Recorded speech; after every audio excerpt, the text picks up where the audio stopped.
in the late 1800s to bring mankind into order.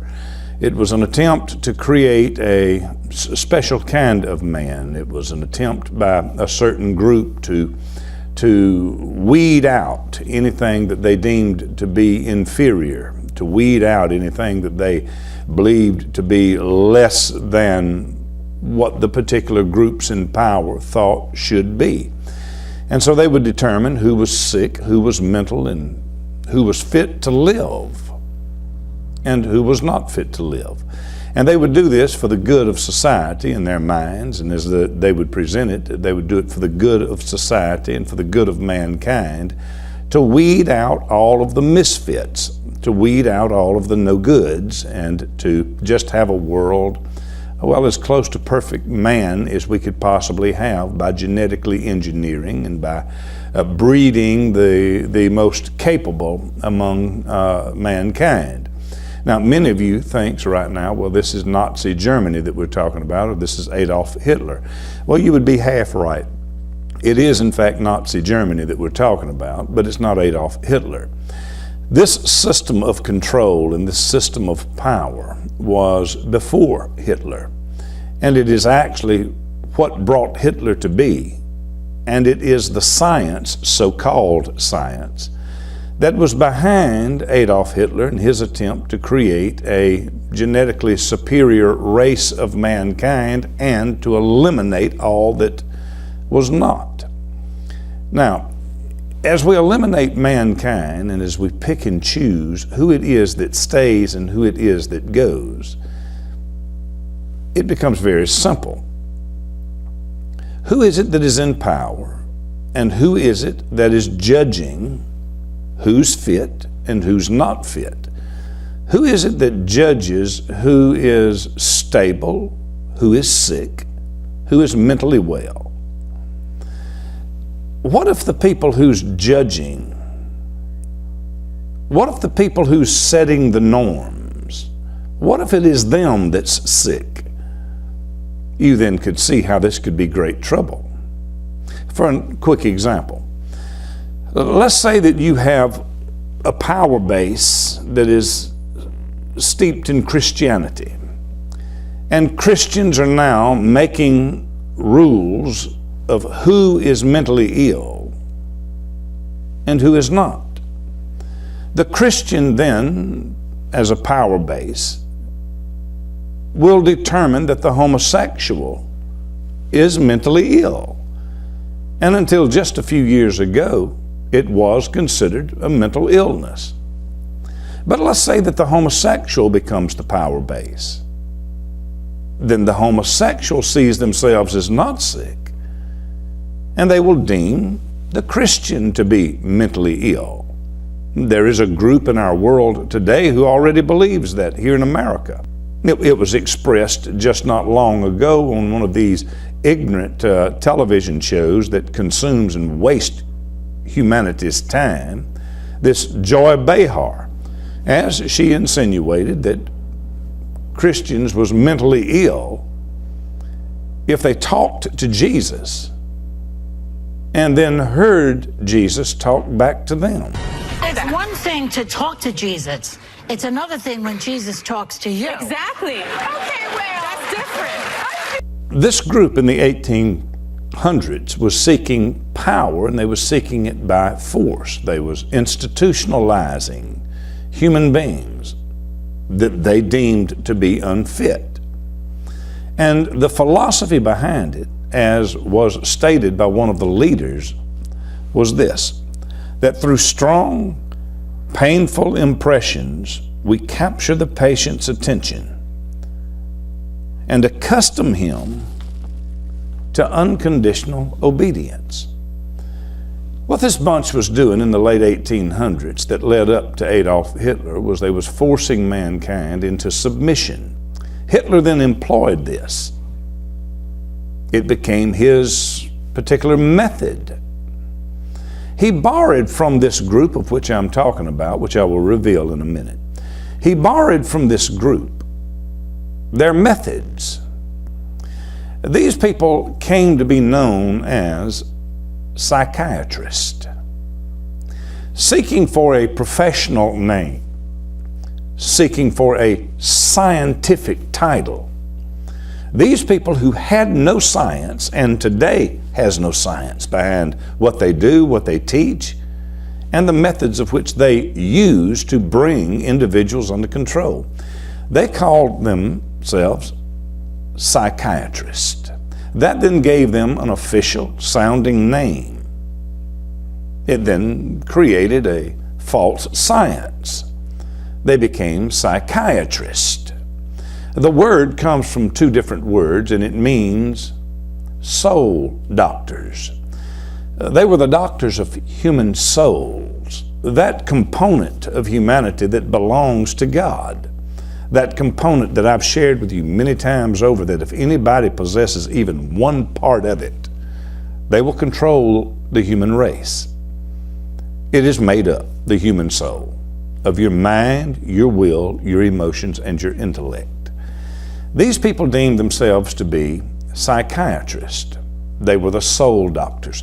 They were the ones that was chosen, the ones led, the ones called to create a perfect world. But again, as I stated from the beginning, what if the people who's creating, what if the power base that's creating the world system, what if the power base that's doing the analyzing, what if the power base that is setting the norms and the standards for society, what if they, in fact, themselves are the ones that's insane? Well, we certainly saw this worked out through Germany, through Nazi Germany, and through Adolf Hitler. And again, the methods of which he employed was of his day modern science, false science, a created science, no science at all, but now became professionalized. The murdering fields, the gas chambers, all at the hands of these sick individuals who call themselves soul doctors and who began to destroy the lives of millions. So let's take a minute tonight to look at modern psychiatry. This scientific sounding name, which is not science. Well, through the years, this pain and suffering method, this great harm being inflicted upon mankind to force them to be in constant obedience, this particular method became something that was, well, outlawed, frowned upon. But did that eliminate these soul doctors, these psychiatrists? Or did the soul doctors, did it cause their would-be profession, their false science to go away? Certainly not. They would produce and provide for themselves another means of control that would be more acceptable to society. As in the 1800s, for a while, their method was acceptable then. It was certainly acceptable to Germany and to Adolf Hitler. But once it became poisonous, once it became something that couldn't be tolerated and was frowned upon when the truth of its violence toward mankind was manifested, what would these soul doctors then turn to? That they could bring forth absolute and total obedience to mankind. The communist countries began to be masters of this soul doctrine, this psychiatry. The Soviet Union, Russia, and all of the other communist countries. But what would be their method of control now? These soul doctors would turn from inflicting damage and pain upon the people to mesmerizing them with drugs, to capture the brain, to capture control, to gain control, and to rule, to bring into obedience.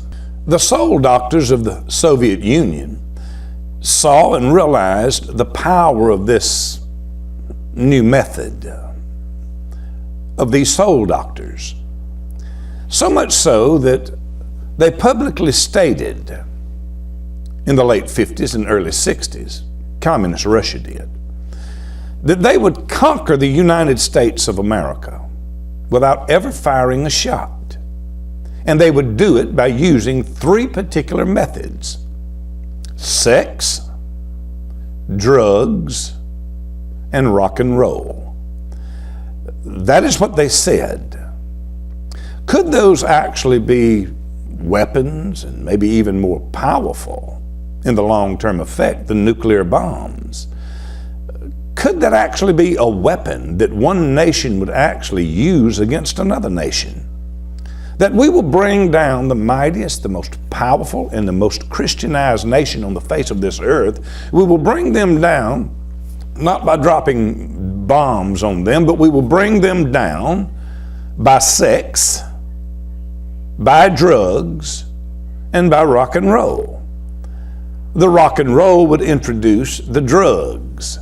The drugs would then mesmerize and dumb the mind down enough that they could then bring in, well, the sexual aspects of it, to where all types of perversion would be practiced and accepted, knowing this, that every powerful country on the face of this earth, at the point of its collapse and destruction, was sexual perversion.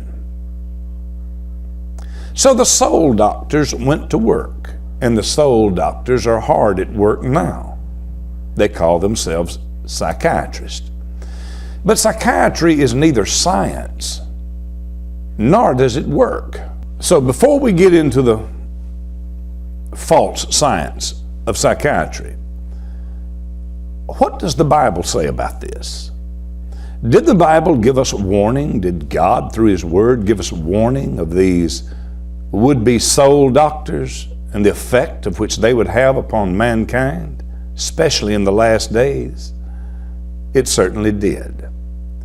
The last 5 times that the word sorcery, which is a word that's connected to witchcraft, the last 5 times the word sorcery is used in the Bible, it comes from the Greek word pharmakia. That is the word of which we get our word pharmacy, and it has to do with mind-altering drugs. Listen to what the Bible tells us in Revelation chapter 9 and verse 21. Neither repented they of their murders, nor of their sorceries, nor of their fornication, nor theft. The word sorcery here is pharmakia. The word means medication, pharmacy, magic, sorcery, witchcraft. Now, this word sorcery used in the book of Revelation comes from a root word that is pharmakeon. It means a drug, listen, spell-giving portion, a druggist, a pharmacist, a poisoner, a magician, a sorcerer. Then the Bible tells us again in Revelation 18:23, and the light of the candle shall shine no more at all in thee, for by thy sorceries were all nations deceived. By thy pharmakia, the witchcraft, the magic, the drugs, the poison. It is connected to witchcraft because it mesmerizes. Just as the pain and the suffering in the late 1800s would so alter the brain, would so break down the human will that the subject would become mesmerized, thereby under complete control of those that deemed them to be unfit or insane. So is it today. But they're not beating it into us now. They are drugging it. They are poisoning society, poisoning the entire world, poisoning our children in the 1st and 2nd grade. Because all a teacher has to do to set this pharmakia, to set this poison loose on our children, as is ordered by government, is to simply say this child is unruly, he can't sit down, he can't behave himself. And then the child has to be taken for counsel. And then he's put on Ritalin, which is, as to my understanding, a simple chemical away from heroin. And if they don't, then the government can step in, even take your children. Here in America, this poison, the poisoning of our children, the mesmerizing of the brains until finally the light no longer shineth in thee at all, until we walk around like zombies, pale, frail, sick, poisoned by pharmakia. Now, I want to spend these next few minutes showing you that this thing of which is called psychiatry is not a science, never was a science. It is no science at all, and it offers no cures at all. The first clip that I'm going to share with you is going to tell us that psychiatry has never validated one single disease, that of which it calls diseases. They have never proven one thing that they call a disease is a disease. It'll also show you the method whereby they come to the decision that something is a disease. They have a meeting and they vote on what they're going to call a condition. When everybody agrees that this is a particular condition, then they write that down. Before they leave, it is now a new disease. It's insanity.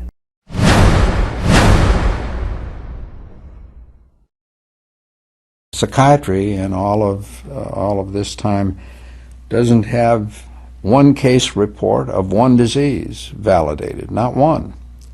What they do is they meet at the American Psychiatric Association. They meet in the DSM committee, Diagnostic Statistical Manual Committee, and they vote on making new behavioral and emotional disorders, and they vote, and then they start immediately calling them diseases. And they tell people, they tell the public these are diseases. Total fraud. Total fraud. Okay, so let's vote on this. Is this going to be called a behavioral issue? Well, more people says yeah than says no. So, okay, this is a behavioral issue now. What if the people calling the shots has the behavioral issue? What if the teacher in the school is the one who has no patience? What if he or she is the one that has the behavioral issues? They're not taken before the boards and poisoned with this dope. It's our children. So they vote. Okay, this is a behavioral issue. Okay, we've agreed it's a behavioral issue. Now before we leave here and close the doors, it is now another disease of which cannot be proven. The actual truth about chemical balance is that it's an actual lie. Nobody has yet measured, demonstrated, or created a test to show that somebody has a chemical imbalance in their brain. Period. Point number two, they are described as having chemical imbalances in their brain, and they are given drugs. Yet there's not one test then, now, nor will there ever be, that proves that there's a chemical balance in anybody. It does not even exist. It is a false science and a false profession. This next clip is one from the American Psychiatric Association. Members of it, top-ranking psychologists, or psychiatrists, as they come out of the meetings where they decide what's a new disease. And they're asked, is there any scientific proof to mental disorder? Here's their answers.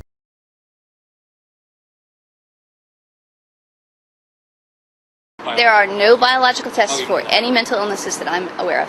There are not current available tests to verify your diagnosis. There is no test, there is no specific test to differentiate between, let's say, schizophrenia and bipolar disorder. Not a single test. Yeah, we have not really confirmatory test for the diagnosis. There is no test, there's no biopsy you can do that says this person is depressed, this person is bipolar. We don't have anything really currently to identify mental illness per se. No, there are no specific tests to confirm the diagnosis or show the improvement, like any blood tests or any x-rays or anything like that. Oh, in my practice I don't do any tests. I just speak with people and listen to them, and then I make a decision in what kind of illness there should be. We don't really have any specific blood tests or other tests that are definitive for any mental illness whatsoever. What kind of biological tests do we have available today for detecting mental illnesses? None. Oh, in my practice I don't do any tests. I just speak with people and listen to them, and then I make a decision in what kind of illness there should be. Well, there you have it.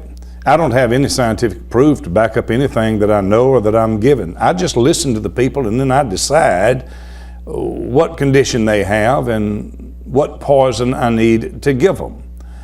What, again, if something is wrong with him, with his brain?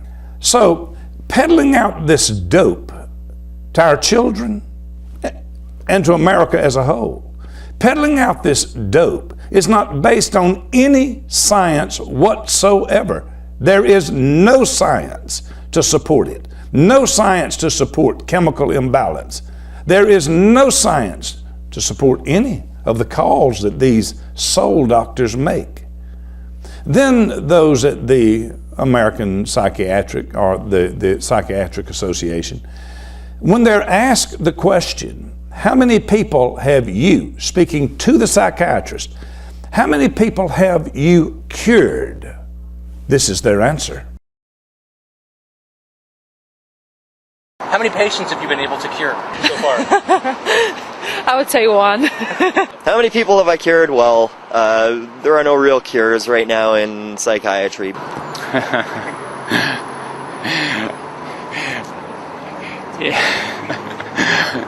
idea of you asked me about the issue about how many people I've cured. I don't know that any of us are ever completely cured of anything. I have not been able to cure many patients. I have cured none of my patients. They've cured nobody. But what they have done is they have poisoned multiple millions. Poisoned them with pharmakia, mind-altering drugs, that of which the Bible said would be predominant in the last days and would shut civilization down. It is of the devil. It is witchcraft. It is sorcery. It is mesmerizing of the mind. It is the exact word Paul used when he was speaking to the Galatians that had been deceived and had their souls stole. He said, "Who is it that has bewitched you?" Which means mesmerizing, bewitching. That's why sorcery, biblically, is connected to witchcraft. So here's what we have. Psychiatrists admit that there are no medical tests that can prove anyone has a mental illness. They admit they do not cure their patients. And yet, insurance in the United States alone pays out $69 billion in mental health costs each year. Internationally, psychiatric drug sales has reached $69 billion. It is also known internationally that these drugs, these poisons, this witchcraft, this sorcery, causes suicide, violence, psychosis, mania, heart attacks, and sudden death.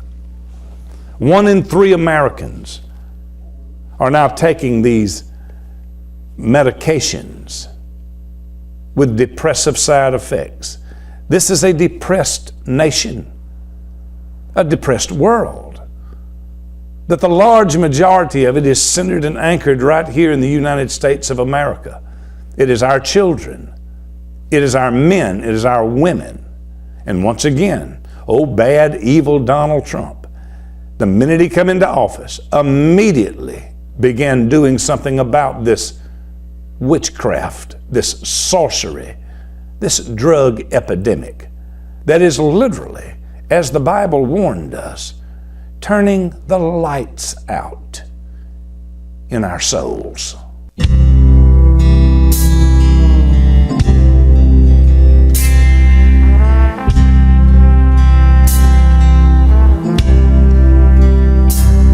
I wish a buck was still silver, like back when the country was strong.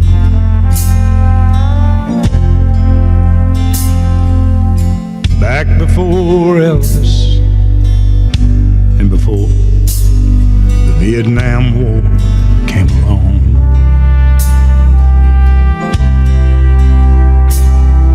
Before the Beatles and yesterday, when a man could still work and still would.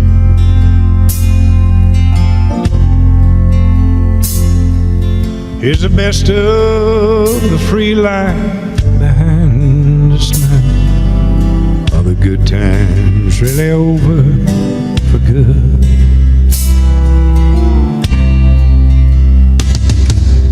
Are we rolling downhill like a snowball that's headed for a hill?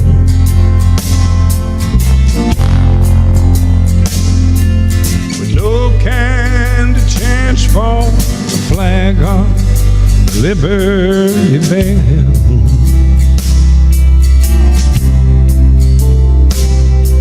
I wish a Ford and a Chevy still last 10 years like they should.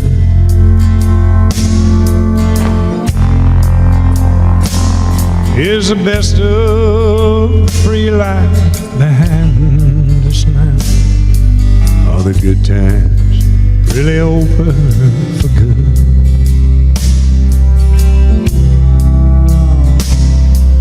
I wish Coke was still cola and a joint a bad place to be.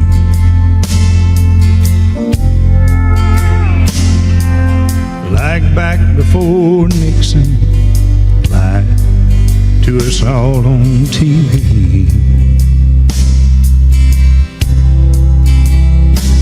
Before a microwave oven, when a girl could still cook and still would.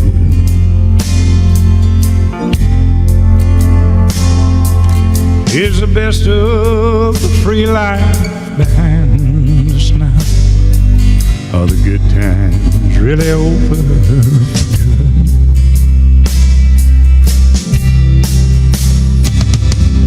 Are we rolling downhill like a snowball headed for a hill?